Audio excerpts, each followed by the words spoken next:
Doutora Fernanda nunca imaginou que a criança abandonada que chegou ao hospital numa manhã de segunda-feira era a filha que ela havia perdido 7 anos atrás, quando disseram que o bebê havia morrido no parto.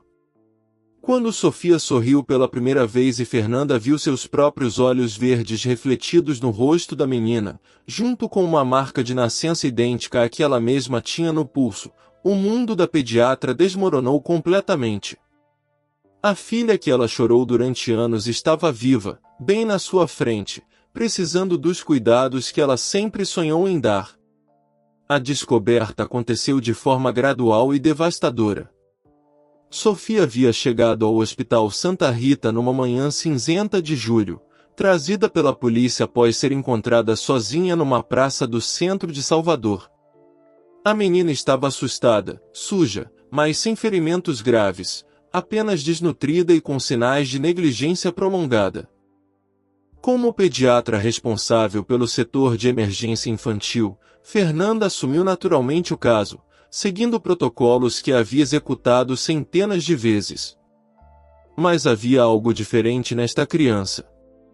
Desde o primeiro momento em que Sofia olhou em seus olhos, Fernanda sentiu uma conexão inexplicável, um aperto no peito que não conseguia explicar racionalmente. A menina não falava, apenas observava tudo ao redor com uma inteligência silenciosa que tocava algo profundo na alma da médica. Era como se conhecessem uma a outra há muito mais tempo do que aquelas poucas horas. Durante o exame inicial, Fernanda notou detalhes que fizeram seu coração acelerar de forma inexplicável. A cor exata dos olhos de Sofia, o formato do nariz, a curvatura das sobrancelhas, tudo remetia a algo familiar, mas que ela não conseguia identificar imediatamente. Quando começou a limpar as mãos da criança para verificar possíveis ferimentos, viu a marca de nascença no pulso esquerdo e seu mundo parou. Era exatamente igual à sua própria marca, uma pequena mancha em formato de lua crescente que sempre considerará única. Fernanda olhou para seu próprio pulso, depois para o de Sofia, e a semelhança era impossível de ignorar. Suas mãos começaram a tremer enquanto ela tentava manter a compostura profissional, mas por dentro um turbilhão de emoções e memórias dolorosas começou a se formar. 7 anos atrás, ela havia perdido sua primeira filha durante um parto complicado. O bebê havia nascido com problemas respiratórios graves e, segundo os médicos, não resistiu às primeiras horas de vida. Fernanda nunca chegou a ver o rosto da criança. O trauma do parto e as complicações fizeram com que ela permanecesse inconsciente durante os momentos críticos. Quando acordou, recebeu apenas a notícia devastadora de que sua filha havia morrido. O luto havia sido devastador. Fernanda e o marido se separaram 2 anos depois, incapazes de superar a perda juntos. Ela se dedicou obsessivamente à pediatria, como se cuidar de outras crianças pudesse preencher o vazio deixado pela filha que nunca conheceu. Cada criança que tratava recebia um amor extra, uma atenção que ia além do profissionalismo, era a sua forma de honrar a memória da filha perdida. Agora, olhando para Sofia, Fernanda sentia que o universo estava pregando uma peça cruel em sua sanidade. Como era possível que uma criança abandonada tivesse tantas semelhanças físicas com ela? Como explicar a conexão imediata, quase magnética, que sentiu desde o primeiro olhar? Sofia finalmente sussurrou sua primeira palavra desde a chegada, doutora bonita. A voz era doce, musical, e havia algo na entonação que fez Fernanda se lembrar de sua própria voz na infância, quando gravações familiares capturavam seus primeiros anos de vida. Se essa história está te tocando, deixe um like e vamos descobrir juntos essa verdade. Fernanda havia construído sua carreira médica sobre os escombros de uma tragédia que definiu completamente sua vida adulta. Formada em medicina pela UFBA aos 26 anos, ela havia planejado se especializar em ginecologia, mas a perda da filha a direcionou inevitavelmente para a pediatria. Era como se precisasse salvar todas as crianças que pudesse para compensar aquela que não conseguiu proteger. O casamento com Eduardo havia sido um conto de fadas que se transformou em pesadelo após a morte do bebê. Eles haviam se conhecido na faculdade, planejado uma vida juntos com detalhes minuciosos, escolhido nomes para os filhos que teriam. A gravidez foi tranquila, sem complicações aparentes, até que nas últimas semanas algo começou a dar errado. Os batimentos cardíacos do bebê se tornaram irregulares, a pressão de Fernanda disparou, e o que deveria ser o dia mais feliz de suas vidas se transformou num pesadelo hospitalar. Fernanda jamais esqueceu os momentos fragmentados que antecederam o nascimento. As dores intensas, a correria dos médicos, as palavras sussurradas entre a equipe que ela não conseguia compreender completamente. Depois, o vazio. Acordou horas depois num quarto silencioso, Eduardo segurando sua mão com lágrimas nos olhos, e a notícia que estilhaçou seu mundo: o bebê não resistiu, amor. Ela tentou, mas não conseguiu. O que mais a atormentava era nunca ter visto o rosto da filha. Os médicos explicaram que seria melhor para seu processo de luto, que a imagem poderia traumatizá-la ainda mais. Eduardo concordou com a decisão, acreditando que estava protegendo a esposa de uma dor adicional. Mas para Fernanda, essa ausência criou um vazio que nunca foi preenchido. Como chorar por alguém que nunca teve uma face, um corpo real em seus braços? Durante 2 anos, o casal tentou se reconstruir. Fizeram terapia, viajaram, tentaram uma nova gravidez que resultou em outro aborto espontâneo no 4º mês. A culpa mútua se instalou como um câncer silencioso. Eduardo começou a trabalhar excessivamente em sua empresa de engenharia, enquanto Fernanda se refugiou nos estudos para a residência médica. Conversavam cada vez menos, tocavam-se raramente, e quando tentavam falar sobre o futuro, o fantasma da filha morta pairava entre eles como uma parede intransponível. A separação foi quase um alívio. Fernanda se mudou para um apartamento pequeno próximo ao hospital onde fazia residência, mergulhando completamente na medicina pediátrica. Seus colegas comentavam sobre sua dedicação excepcional, sua capacidade de se conectar com crianças difíceis, sua intuição maternal que parecia sobrenatural. O que eles não sabiam era que cada criança que ela salvava era, de alguma forma, sua filha sendo salva retroativamente.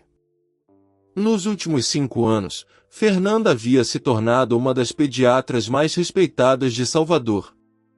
Sua especialidade eram casos complexos de abandono e maus-tratos, crianças que chegavam ao hospital sem identidade ou histórico médico. Ela havia desenvolvido uma habilidade quase mística para se conectar com essas crianças traumatizadas, ganhando sua confiança e facilitando tratamentos que outros médicos consideravam impossíveis. O trabalho se tornou sua única família real. Fernanda mantinha relacionamentos superficiais, nunca permitindo que ninguém se aproximasse o suficiente para tocar na ferida que permanecia aberta em seu coração. Eduardo tentou algumas reconciliações ao longo dos anos, mas ela sempre recuava quando as conversas se direcionavam para a possibilidade de tentar novamente ter filhos. Sua rotina era meticulosamente organizada, chegava ao hospital antes das 6 da manhã, atendia emergências durante o dia, estudava casos complexos à noite, e dormia sonhando com uma filha que nunca conheceu mais, que visitava seus sonhos com frequência perturbadora. Era uma vida construída ao redor de um vazio, mas que lhe dava propósito e a ilusão de que estava honrando a memória da criança perdida. Agora, olhando para Sofia, Fernanda sentia que todas as bases de sua existência cuidadosamente construída estavam sendo questionadas por uma semelhança que desafiava qualquer explicação racional. Nos dias seguintes à chegada de Sofia, Fernanda se viu numa espiral de observação obsessiva que ia muito além de qualquer protocolo médico. Cada gesto da menina, cada expressão facial, Cada reação aos estímulos do ambiente hospitalar eram catalogados mentalmente como evidências de uma impossibilidade que sua mente racional rejeitava, mas que seu coração começava a aceitar como verdade aterrorizante. Sofia havia sido encaminhada para o setor de pediatria social enquanto os assistentes sociais investigavam sua origem. A menina permanecia estranhamente calma para uma criança abandonada, como se possuísse uma maturidade precoce forjada por experiências que nenhuma criança deveria ter. Mas quando Fernanda entrava no quarto, algo mudava na postura de Sofia, seus olhos se iluminavam com um reconhecimento que ia além da gratidão normal entre paciente e médico. Durante o terceiro dia de internação, Fernanda decidiu fazer algo que violava todos os protocolos de distanciamento profissional. Trouxe sua própria escova de cabelo e começou a pentear os cabelos cacheados de Sofia com movimentos suaves e carinhosos. A menina se deixou ser cuidada com uma confiança absoluta, fechando os olhos e sussurrando palavras fragmentadas sobre sonhos recorrentes com uma doutora de olhos verdes que cantava para ela. Foi nesse momento que Fernanda percebeu que cantarolava instintivamente a mesma canção de ninar que sua própria mãe costumava cantar para ela na infância, uma melodia que nunca havia cantado para nenhuma outra criança em 7 anos de carreira. Sofia abriu os olhos subitamente e completou a letra da música, palavra por palavra, como se aquela canção fosse uma memória enterrada em algum lugar profundo de sua mente. O sangue de Fernanda gelou. Como uma criança de 7 anos, aparentemente abandonada desde pequena, poderia conhecer uma canção de ninar específica que não era popular, que sua família havia transmitido através de gerações? Suas mãos tremeram enquanto ela tentava manter a compostura, mas por dentro um terremoto emocional começava a abalar todas as certezas que havia construído sobre sua própria história. Naquela noite, Fernanda fez algo que nunca havia conseguido fazer antes. Ligou para Eduardo. A conversa foi tensa, carregada de anos de mágoa e distanciamento, mas ela precisava de informações sobre detalhes do parto que sua mente traumatizada havia bloqueado. Eduardo, inicialmente relutante em reviver memórias dolorosas, começou a contar detalhes que Fernanda nunca havia escutado antes. Você ficou inconsciente por quase 6 horas, disse Eduardo, sua voz carregada de uma dor que o tempo não havia cicatrizado completamente. Quando o bebê nasceu, eles a levaram imediatamente para uma UTI neonatal em outro andar. Eu tentei acompanhar, mas me disseram que apenas a equipe médica poderia ter acesso. Depois eles voltaram e disseram que ela não havia resistido. Fernanda percebeu que havia lacunas enormes na história que havia aceito como verdade absoluta durante 7 anos. Você viu o corpo dela, Eduardo? Você viu nossa filha morta? A pergunta saiu como um sussurro carregado de uma urgência desesperada. O silêncio que se seguiu foi ensurdecedor. Não, admitiu Eduardo finalmente. Eles disseram que seria melhor para nosso luto, que a imagem poderia nos traumatizar ainda mais. Assinei os papéis do atestado de óbito e da cremação sem ver o rosto dela. A revelação atingiu Fernanda como um raio. Nem ela nem Eduardo haviam visto o corpo da filha. Haviam confiado inteiramente numa equipe médica que, agora ela percebia, poderia ter mentido sobre tudo. Mas por quê? Que razão médicos teriam para inventar a morte de um bebê?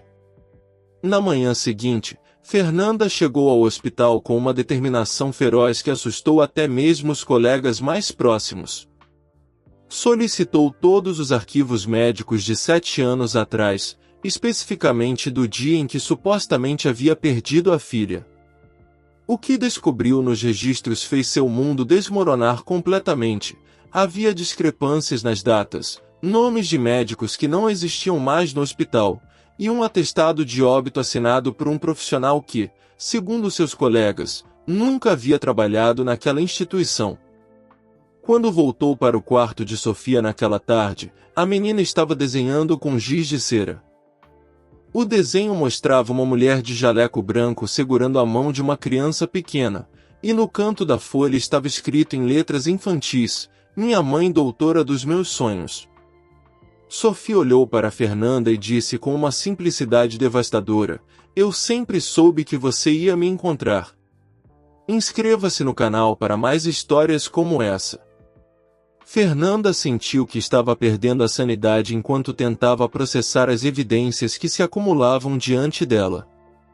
O desenho de Sofia permanecia em suas mãos como uma acusação silenciosa contra toda a realidade que havia aceito durante 7 anos. Como uma criança abandonada poderia sonhar especificamente com uma mãe doutora que correspondia exatamente à sua aparência física? Determinada a descobrir a verdade, Fernanda começou uma investigação silenciosa que a consumia completamente. Durante as pausas entre atendimentos, ela vasculhava arquivos antigos, conversava discretamente com funcionários mais velhos do hospital, e tentava reconstruir os eventos daquele dia fatídico. O que descobriu foi ainda mais perturbador. 3 enfermeiras que estavam presentes durante seu parto haviam sido transferidas ou demitidas nos meses seguintes, e o médico obstetra responsável havia se aposentado subitamente pouco depois. Mariana, a enfermeira-chefe da pediatria e uma das funcionárias mais antigas do hospital, começou a demonstrar um comportamento estranho sempre que Fernanda mencionava o caso de Sofia. Seus olhos desviavam, suas respostas se tornavam evasivas, e ela sempre encontrava uma desculpa para sair da conversa quando o assunto se direcionava para registros médicos antigos. Era como se estivesse escondendo algo que a atormentava há anos. Sofia, por sua vez, começou a revelar detalhes de sua vida anterior que não faziam sentido para uma criança supostamente abandonada desde pequena. Falava sobre tia Lourdes, uma mulher que a criou contando histórias sobre sua mãe verdadeira que era doutora e tinha olhos da cor do mar. Mencionava uma casa com jardim onde viveu até recentemente, quando a tia ficou doente e morreu, deixando-a sozinha na rua. Fernanda percebeu que Sofia não era uma criança de rua há muito tempo. Suas mãos não tinham as calosidades típicas de meninos e meninas que vivem nas ruas por anos, seus dentes estavam em bom estado, e ela demonstrava conhecimentos básicos de higiene e educação que indicavam cuidados anteriores. Alguém havia cuidado bem dela até muito pouco tempo atrás. A reviravolta mais chocante veio quando Fernanda decidiu conversar diretamente com Mariana sobre suas suspeitas. A enfermeira, pressionada pela insistência da médica e visivelmente atormentada por um segredo que carregava há anos, finalmente desmoronou em lágrimas e confessou uma verdade que transformou tudo em pesadelo. "Doutora Fernanda", disse Mariana com a voz quebrada, "eu não posso mais viver com isso na consciência. Sua filha não morreu naquele dia. Doutor Renato, o obstetra, estava envolvido em um esquema de adoção ilegal.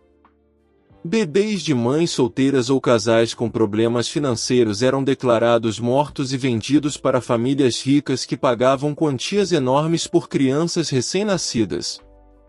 A confissão continuou como uma avalanche de horror. "Sua filha foi uma das vítimas porque vocês estavam passando por dificuldades no casamento, e o Dr. Renato achou que seria melhor para todos se vocês acreditassem que ela havia morrido. Uma família de empresários de São Paulo pagou uma fortuna por ela. Eu era jovem, tinha medo de perder o emprego, e ele me ameaçou se eu contasse alguma coisa." Fernanda sentiu o chão desaparecer sob seus pés. Durante 7 anos, ela havia chorado por uma filha que estava viva, sendo criada por estranhos que haviam comprado sua criança como se fosse uma mercadoria. A dor da perda se transformou numa raiva vulcânica que ameaçava consumi-la completamente. "Onde ela está agora?", perguntou Fernanda, sua voz saindo como um rosnado baixo e perigoso. "O que aconteceu com a família que a comprou?"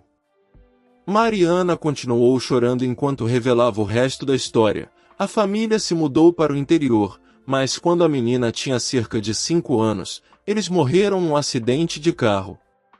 A criança foi deixada aos cuidados de uma tia idosa, Lourdes, que havia descoberto a verdade sobre a adoção ilegal e se sentido culpada por ter acobertado tudo. Ela cuidou da menina até morrer no mês passado, deixando-a sem ninguém. O quebra-cabeças estava finalmente se montando, e cada peça era mais dolorosa que a anterior. Sofia havia chegado ao hospital não como uma criança aleatoriamente abandonada, mas como a filha de Fernanda retornando ao lugar onde havia nascido, guiada por um destino cruel que havia demorado 7 anos para se revelar. Fernanda saiu da conversa com Mariana num estado de choque que beirava a dissociação. Suas pernas tremiam enquanto caminhava pelos corredores do hospital, o mesmo local onde sua filha havia nascido e sido roubada dela através de uma mentira elaborada e cruel. Cada passo ecoava como uma sentença sendo pronunciada, cada respiração era um esforço consciente para não desmoronar completamente em público. Ela se dirigiu ao quarto de Sofia com o coração batendo de forma tão irregular que temia estar tendo um ataque cardíaco. Quando empurrou a porta e viu a menina sentada na cama, desenhando novamente, a realidade a atingiu com força total, aquela era sua filha. Sua bebê que havia chorado durante 7 anos estava ali, viva, respirando, criando arte infantil com a mesma concentração que Fernanda havia demonstrado na infância. Sofia olhou para cima e sorriu, e naquele sorriso Fernanda viu seu próprio sorriso refletido de volta. Doutora, posso te contar um segredo? Disse a menina com a inocência devastadora de quem não compreende completamente a magnitude do que estava prestes a revelar. Pode, meu amor, respondeu Fernanda, a voz saindo como um sussurro trêmulo enquanto se sentava na beirada da cama. Suas mãos tremiam tanto que ela precisou entrelaçar os dedos para mantê-las paradas. Tia Lourdes sempre dizia que minha mãe verdadeira tinha cabelos como os meus e olhos da cor do mar, igual aos meus. Ela dizia que um dia eu ia encontrar minha mãe num lugar onde ela cuidava de crianças doentes, e que eu ia reconhecer ela porque meu coração ia bater diferente. Sofia pausou, seus olhos verdes se fixando nos de Fernanda com uma intensidade que parecia impossível para uma criança de 7 anos. Meu coração está batendo diferente desde que você chegou. As palavras de Sofia foram como estilhaços de vidro no peito de Fernanda. A menina estava verbalizando exatamente o que ela própria havia sentido desde o primeiro momento, uma conexão inexplicável, um reconhecimento que ia além da lógica e se instalava diretamente na alma. Lágrimas começaram a correr por seu rosto sem que ela pudesse controlá-las. Sofia, disse Fernanda, sua voz quebrando enquanto tentava encontrar palavras para uma situação que nenhum manual médico havia preparado para enfrentar. E se eu te disser que meu coração também está batendo diferente desde que você chegou? A menina inclinou a cabeça para o lado, estudando o rosto de Fernanda com a mesma expressão analítica que a médica usava para examinar pacientes complexos. Você acha que somos família? Perguntou Sofia, suas palavras carregando uma esperança tão pura que fez o coração de Fernanda se despedaçar e se reconstruir simultaneamente. Fernanda estendeu a mão e Sofia a pegou sem hesitação. O toque foi elétrico, familiar, como se suas mãos houvessem sido feitas para se encaixar exatamente daquela forma. Eu acho que sim, minha filha, disse Fernanda, as palavras saindo carregadas de 7 anos de luto transformando-se em alegria explosiva. Eu acho que você é a bebê que pensei ter perdido há muito tempo. Sofia não pareceu surpresa com a revelação. Ao contrário, assentiu com a cabeça como se estivesse confirmando algo que sempre havia sabido. Tia Lourdes disse que quando eu encontrasse minha mãe, ia ser no lugar mais triste e mais feliz do mundo ao mesmo tempo. O hospital é triste porque tem gente doente, mas é feliz porque tem gente que fica boa. A sabedoria simples de Sofia quebrou as últimas barreiras emocionais de Fernanda. Ela pegou a filha nos braços, sua filha, finalmente sua filha de volta, e chorou de uma forma que não havia chorado desde o dia do suposto funeral. Eram lágrimas de luto por 7 anos perdidos, de raiva pelos criminosos que haviam roubado esses anos, de alívio por descobrir que não estava enlouquecendo, e de alegria pura por ter sua família sendo reconstruída através de um milagre impossível. Sofia abraçou Fernanda com a força surpreendente de uma criança que havia esperado a vida inteira por aquele momento. Eu sempre soube que você ia me encontrar, mamãe, sussurrou no ouvido de Fernanda, usando pela primeira vez a palavra que a médica havia sonhado escutar durante 7 anos de pesadelos. A descoberta da verdade desencadeou uma avalanche de eventos que transformaram radicalmente a vida de Fernanda e abalaram toda a estrutura do Hospital Santa Rita.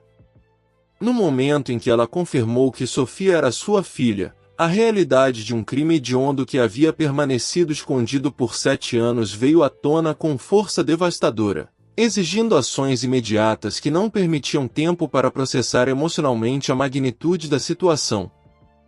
Fernanda tomou a decisão mais difícil de sua vida, denunciar publicamente o esquema criminoso mesmo sabendo que isso destruiria sua carreira no hospital onde havia construído toda a sua identidade profissional. Com Sofia em seus braços, finalmente onde sempre deveria ter estado, ela procurou a direção médica e exigiu uma investigação completa sobre as práticas do Dr. Renato e todos os funcionários envolvidos na rede de tráfico de bebês. A reação da administração hospitalar foi de pânico absoluto. Diretores que haviam trabalhado com o Dr. Renato tentaram abafar o escândalo, oferecendo a Fernanda transferências para outros hospitais, aumentos salariais, qualquer coisa para que ela mantivesse silêncio sobre descobertas que poderiam destruir a reputação da instituição. Mas a médica havia perdido 7 anos da vida de sua filha, não estava disposta a perder nem mais um segundo cedendo a chantagens ou conveniências políticas. Mariana, consumida pela culpa que carregava há anos, decidiu confessar tudo publicamente, fornecendo nomes, datas e detalhes específicos sobre como o esquema funcionava. Sua coragem em se expor trouxe à tona outros funcionários que haviam sido cúmplices ou testemunhas silenciosas, criando um efeito dominó que revelou a extensão real da corrupção. Descobriu-se que pelo menos 15 bebês haviam sido vendidos ao longo de 3 anos, destruindo 15 famílias que, como Fernanda, choraram filhos vivos enquanto acreditavam estarem mortos. Eduardo recebeu a ligação de Fernanda numa tarde de quinta-feira e inicialmente pensou que ela havia enlouquecido completamente. Ela está viva, Eduardo. Nossa filha está viva e eu a encontrei, disse Fernanda, sua voz alternando entre lágrimas de alegria e soluços de raiva. A notícia atingiu o ex-marido como um raio. Ele havia reconstruído sua vida, casado novamente, até mesmo teve outro filho com a nova esposa. Agora descobria que a tragédia que destruiu seu primeiro casamento havia sido uma mentira elaborada. O reencontro entre Eduardo e Sofia foi carregado de uma emoção complexa e dolorosa. A menina olhou para aquele homem que deveria ser seu pai com curiosidade respeitosa, mas sem o reconhecimento instantâneo que havia demonstrado com Fernanda. Eduardo, por sua vez, viu nos olhos de Sofia a mesma determinação que sempre admirara em Fernanda, mas também se deparou com uma criança que era estranha para ele, 7 anos de vida compartilhados com outras pessoas, memórias construídas longe dele, uma personalidade formada sem sua influência. A situação se complicou drasticamente quando a atual esposa de Eduardo descobriu a verdade. Ela havia construído sua família acreditando que o marido era viúvo de uma tragédia, não um homem cuja filha havia sido roubada e estava agora de volta exigindo espaço emocional que ela não estava preparada para dividir. O casamento de Eduardo entrou em crise imediata, forçando-o a escolher entre sua nova vida estabelecida e a filha que havia recuperado milagrosamente. Sofia observava toda essa turbulência adulta com a sabedoria precoce de uma criança que havia aprendido a se adaptar a situações complexas. Ela não demonstrou ressentimento pelos anos perdidos, mas também deixou claro que Fernanda era a pessoa com quem se sentia mais segura e conectada. Mamãe doutora, como passou a chamar Fernanda, Era sua âncora emocional numa situação que poderia ter sido traumática para qualquer criança. A mídia descobriu a história e transformou o caso num escândalo nacional. Jornalistas cercaram o hospital, famílias de outras vítimas começaram a aparecer exigindo investigações sobre seus próprios casos, e o Hospital Santa Rita se viu no centro de uma tempestade midiática que ameaçava sua própria existência. Fernanda, que sempre havia valorizado sua privacidade, se viu forçada a se tornar uma figura pública na luta por justiça. A vida tranquila e controlada que Fernanda havia construído desmoronou completamente, mas pela primeira vez em 7 anos, ela sentia que estava vivendo uma vida real ao invés de simplesmente existindo ao redor de um vazio. Compartilha se você conhece histórias assim. A investigação policial que se seguiu revelou a extensão completa do horror que havia permanecido escondido por anos. Dr. Renato havia criado uma organização criminosa sofisticada que envolvia não apenas funcionários do Hospital Santa Rita, mas também cartórios clandestinos, despachantes corruptos e até mesmo um juiz que assinava documentos de adoção fraudulentos.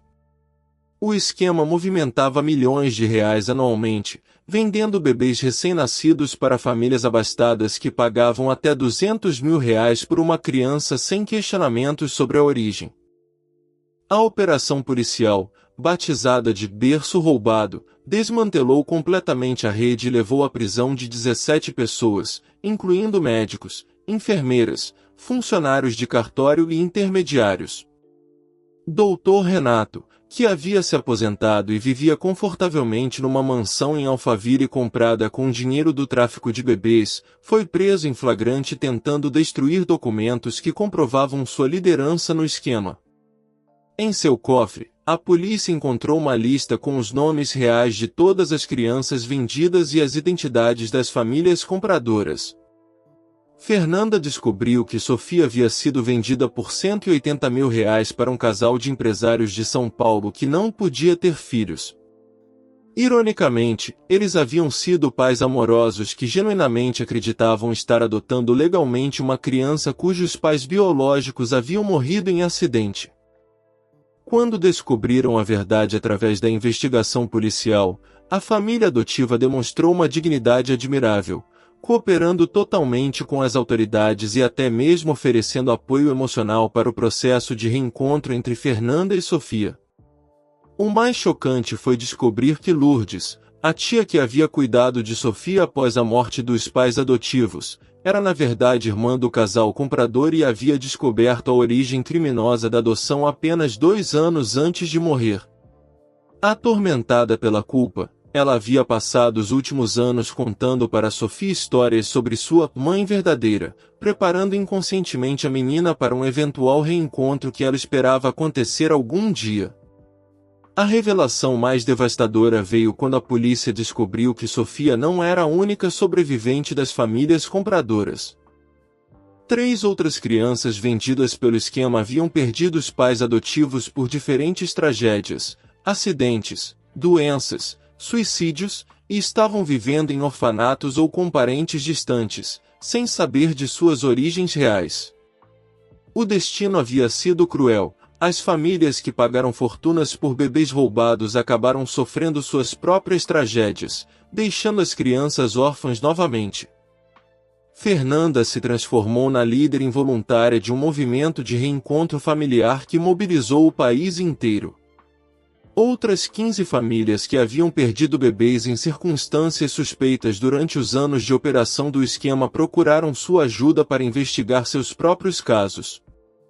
Com Sofia sempre ao seu lado, Fernanda se tornou uma ativista incansável, pressionando autoridades para acelerar os testes de DNA e os processos de reencontro. O caso ganhou repercussão internacional quando organizações de direitos humanos utilizaram a história de Fernanda e Sofia para denunciar o tráfico de crianças no Brasil.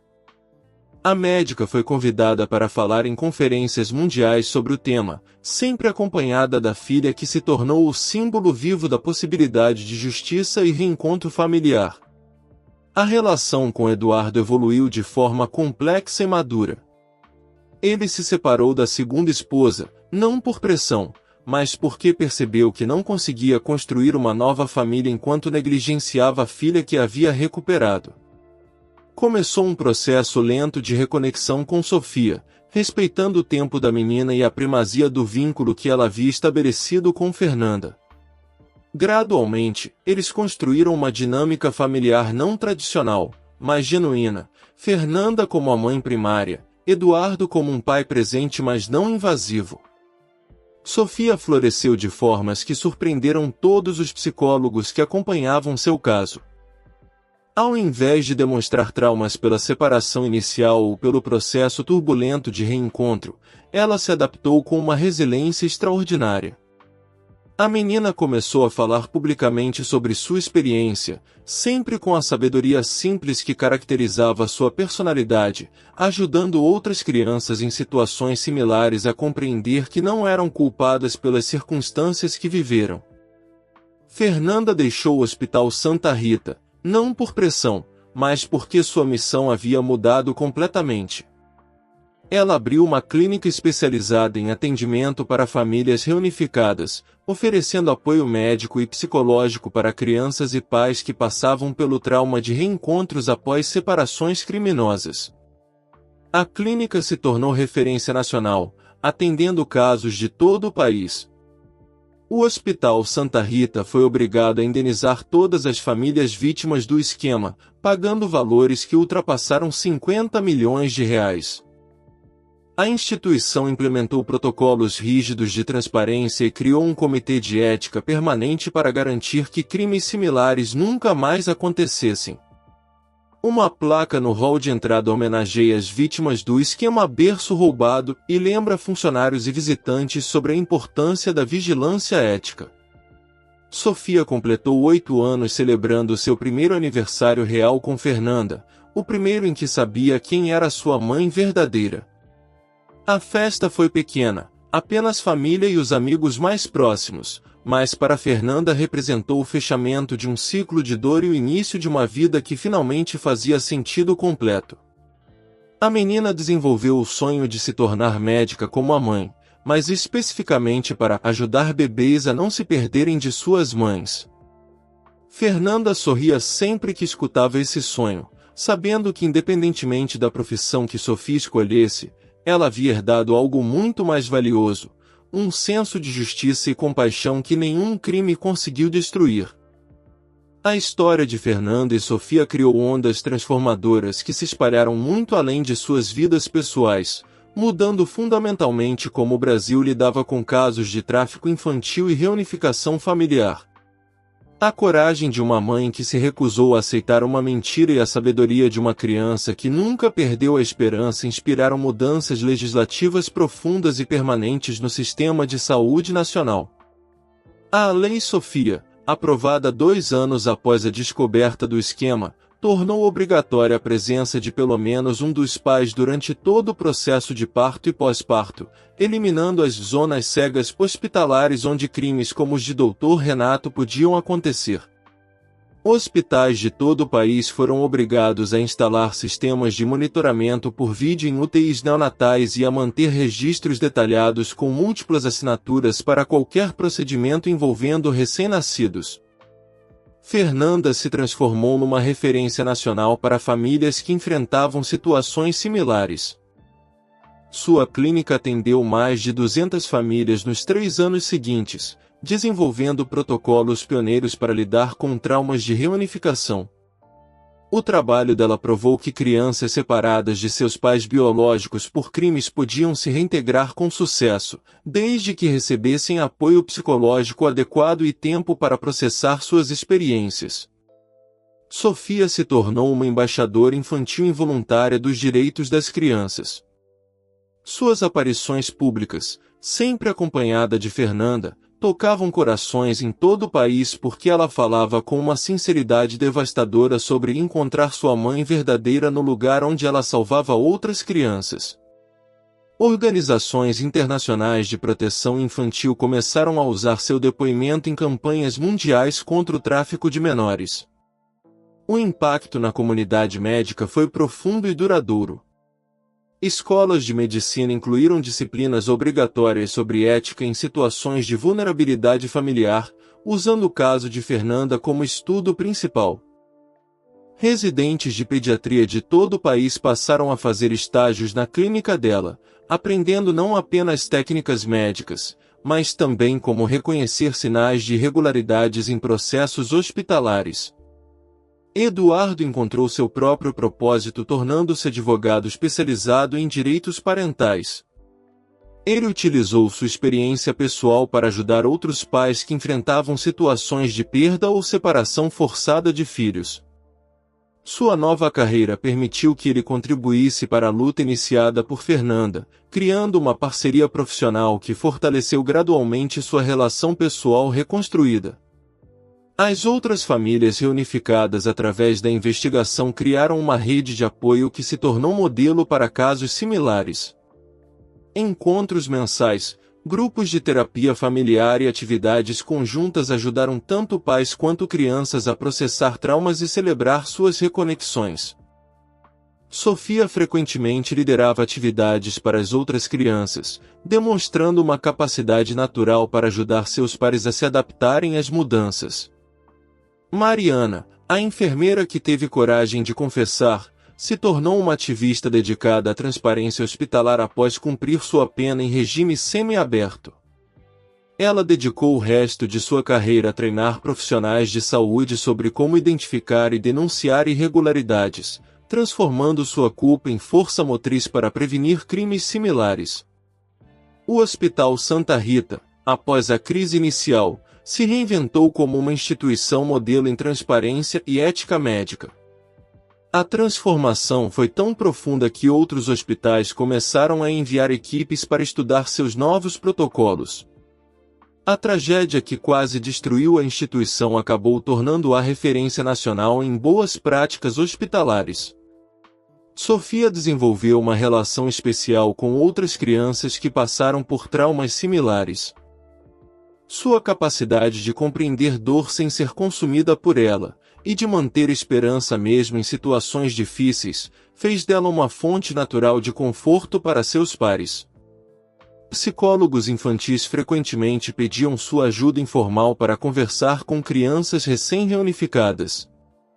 A transformação mais profunda aconteceu na própria percepção de Fernanda sobre maternidade e propósito. Ela descobriu que ser mãe de Sofia significava muito mais que apenas ter sua filha biológica de volta. Significava ser mãe de todas as crianças que precisavam de proteção, de todas as famílias que precisavam de esperança, de um movimento que salvava vidas através da coragem de enfrentar verdades dolorosas. 5 anos depois daquele momento transformador no Hospital Santa Rita, Fernanda olhava pela janela de sua clínica e via Sofia, agora com 12 anos, brincando no jardim com um grupo de crianças que, como ela, haviam sido reunificadas com suas famílias biológicas após anos de separação. A cena que se desenrolava diante dela era a materialização de um sonho que nem sabia que tinha, um lugar onde famílias destroçadas por crimes podiam se curar e reconstruir vínculos que pareciam perdidos para sempre. Sofia havia se tornado uma adolescente extraordinária, não apesar de sua história traumática, mas em parte por causa dela. Sua experiência de perda e reencontro havia forjado nela uma empatia profunda e uma sabedoria emocional que impressionava adultos. Ela frequentemente dizia que ser perdida e depois encontrada lhe havia ensinado a valorizar cada momento com as pessoas que amava, uma filosofia de vida que influenciava todos ao seu redor. A clínica de Fernanda havia se expandido para 5 unidades em diferentes estados, todas mantendo os mesmos princípios de acolhimento integral e reunificação familiar. Mais de 1000 famílias já haviam passado pelos programas desenvolvidos ali, criando uma rede nacional de apoio que transformou a forma como o Brasil lidava com casos de tráfico infantil e separação forçada. O modelo criado por Fernanda foi replicado em outros países da América Latina, estabelecendo um novo padrão internacional para cuidados pós-reunificação. A Fundação Sofia Fernanda, criada com recursos das indenizações judiciais e doações de apoiadores, financiava investigações de casos suspeitos de tráfico infantil em todo o território nacional. Investigadores particulares especializados, psicólogos forenses e advogados trabalhavam voluntariamente para a fundação, criando uma força-tarefa permanente que já havia reunificado mais de 300 famílias em 5 anos de operação. Sofia desenvolveu uma relação única com sua própria história, escolhendo compartilhá-la publicamente como forma de inspirar outras crianças em situações similares. Aos 12 anos, ela já havia escrito um livro infantil sobre encontrar a família verdadeira, com ilustrações próprias que retratavam sua jornada de forma otimista e esperançosa. Os royalties do livro eram integralmente doados para programas de busca por crianças desaparecidas. A relação entre Fernanda, Eduardo e Sofia evoluiu para uma dinâmica familiar não convencional, mas profundamente sólida. Eduardo se casou novamente com uma mulher que abraçou Sofia como filha própria, criando uma família expandida onde a menina recebia amor de múltiplas fontes sem conflitos ou competições. Fernanda permaneceu solteira por escolha, dedicando-se integralmente ao trabalho e à maternidade, mas encontrando realização completa nessas duas vocações que finalmente faziam sentido conjunto. O legado mais profundo da história não estava apenas nas mudanças legislativas ou institucionais que provocou, mas na transformação de perspectiva sobre perda e esperança que inspirou milhões de pessoas. A história de uma mãe que se recusou a aceitar uma mentira e de uma filha que nunca perdeu a fé no reencontro se tornou símbolo universal de que o amor verdadeiro pode superar qualquer obstáculo, por mais impossível que pareça. Fernanda frequentemente refletia sobre como sua vida poderia ter sido diferente se não tivesse confiado em seus instintos maternais quando viu Sofia pela primeira vez. A conexão inexplicável que sentiu naquele momento havia sido real, uma sabedoria do coração que transcendeu qualquer lógica científica. Essa experiência a ensinou a confiar mais em sua intuição, tanto como mãe quanto como médica, criando um estilo de cuidado mais holístico e humano. Sofia costumava dizer que seu sonho era ajudar todas as crianças perdidas a encontrarem seus caminhos de volta para casa, mas sua definição de casa havia evoluído para significar qualquer lugar onde uma criança se sentisse amada e protegida. Seu trabalho voluntário com crianças em abrigos mostrava que ela havia herdado de Fernanda não apenas características físicas, mas também a vocação natural para cuidar e proteger os mais vulneráveis. A transformação do Hospital Santa Rita em modelo de transparência ética inspirou uma revolução silenciosa em todo o sistema de saúde brasileiro. Protocolos desenvolvidos lá foram adotados nacionalmente, criando uma cultura de vigilância ética que tornou praticamente impossível a repetição de crimes como os de Dr. Renato. Essa foi mais uma história que mostra que o amor de mãe é uma força imparável que pode atravessar qualquer mentira, superar qualquer crime e reunir famílias mesmo quando tudo parece perdido para sempre. Às vezes, os milagres acontecem não através de magias, mas através da coragem de não aceitar injustiças e da persistência em buscar a verdade, não importa quanto tempo demore para ser revelada.